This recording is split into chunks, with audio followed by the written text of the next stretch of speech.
Hi and welcome to this live currency strength indicator table video with me, John, on this Tuesday the 28th of March. Here we have our two tables in front of us. We have two types of tables. We have the trend traders table and the day traders table. These are showing us the same studies but just highlighting different time frames. The currencies here that you can see are highlighted in green. That means there's a confluence between those trading time frames. That's where we're focusing most of our attention in these videos.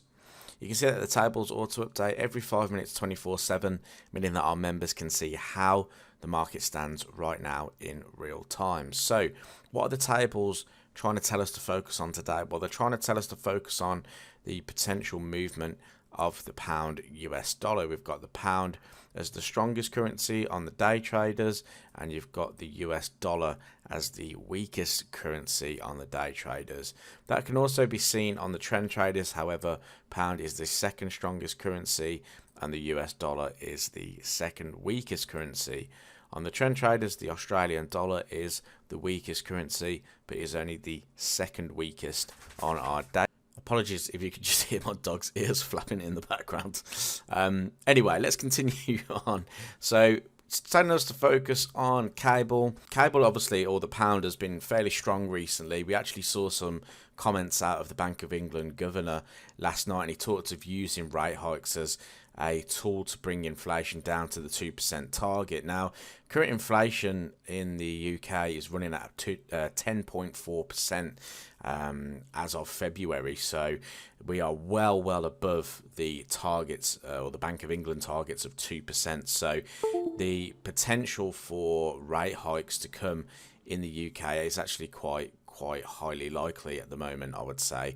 On the other hand of things, he also talked about the banking sector, and that the banking sector was resilient and well supported. So we could see the price of the pound US dollar continue to move to the upside. Now, we also are going to feature EURCAD in this video. Although EURCAD is not a highlighted pair, you can see on the trend traders it is featured Euros S3, CAD as W3. The reason why it's not featured, you can see here that CAD is actually on the strong side of our day traders table. So I'm going to focus on this though because it has come back into an area of support which we talked about in our previous video.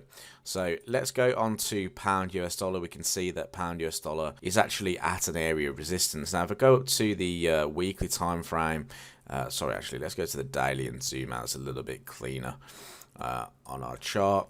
Now, we've spoke about cable before and spoke about the fact that the price is trading between two key levels. Now, those key levels are the lows at the 1 spot 1850 and the highs are between the 1 spot 24 and the 1 spot 24.25. And I was talking about the potential for price to come from the low of the range to the high of the range and then potentially come back to the low of the range, seeing if this market would continue to stay within this overall trading range that we're in at the moment. So upside to me makes sense because we're approaching the highs of that range. However, if I go into the 4-hour time frame, you can see at the moment we're actually at some key highs. So I've highlighted the 1 spot 23.25 handle, which were the highs that formed on the 23rd of March.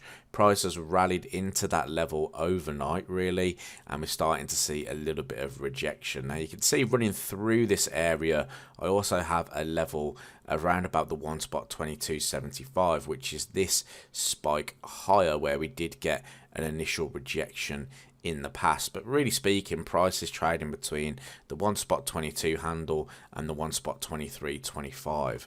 So if anything, where would I want to be a buyer from if I was looking to be long on pound US dollar? Well, the first area I'd want to be long from is the 122 handle. The reason being is because price has rallied and we're kind of forming a little bit of a range again between these two levels. So if price was to come back to this area here, that's where I'd want to be long again, because we also have confluence with a minor trend line running through there. So that would be my most ideal, or I would say the safest place to be long in this market, because you can see that it's been proven as support in the past, and that we've got the opportunity on a bigger picture for price to continue to move up to this resistance zone. Now the other area we could look for is the one spot 22.75. You know, you can see actually price did find minor resistance before breaking through.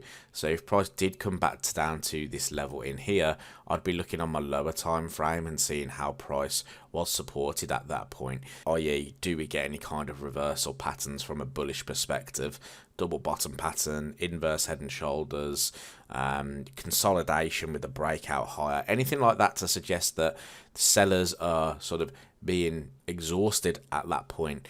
I would be looking for then to be a buyer of that. The third option you have, and probably the most conservative, is to wait for price to break back above these highs here at the one spot 23.25 with a view to trade higher. The only problem with that is it reduces your reward to risk ratio. So the best option really is to wait for price to see if it can come back down into the one spot 22 handle, because that will give us a nice reward to risk ratio, as well as giving us our safest entry for a profit, potential profitable outcome. So looking at that, that is what I'll be looking for on pound US dollar. The other chart of interest was EURCAD. So let's just bring in EURCAD. We already spoke about on the tables that it was featured. I'm now long EURCAD. I'm long above these minor highs in here. Now I had an alert go off for EURCAD because one, we came back into the one spot 47.75, which we spoke about, but we also broke through this low here, and you can see price actually rallied quite aggressively after it formed this low.